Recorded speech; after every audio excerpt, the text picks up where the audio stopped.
আল্লাহ পাক রব্বুল আলামিন আপনার আমার উপরে 5 ওয়াক্ত নামাজকে ফরজ করে দিয়েছেন, কুরবানিকে নয়।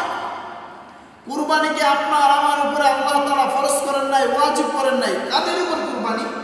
যাদের নেশার পরিমাণ মাল রয়েছে তাদের উপরে হচ্ছে কুরবানি। আজ আমরা সমাজকে রক্ষা করার জন্য আমরা সুদে টাকা এনে, আমরা ধার টাকা এনে কুরবানিকে করছি, কিন্তু আমার আপনার উপর তো কুরবানি ফরজ নয়, ওয়াজিব নয়।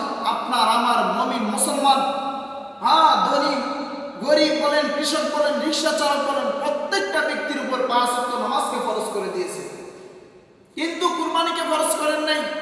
লোক দেখানোর জন্য লাখ লাখ টাকা দিয়ে, লোক দেখানোর জন্য হাজার হাজার টাকা দিয়ে গরু কুরবানি করতে আমরা পারি, কিন্তু আল্লাহ তাআলার জান্নাতে যাওয়ার জন্য আমরা 5 ওয়াক্ত নামাজকে আমরা আদায় করতে পারি না। এজন্য আল্লাহ তাআলা আমাদের সকলকে 5 ওয়াক্ত নামাজ জামাতের সাথে আদায় করার তৌফিক দান করুন।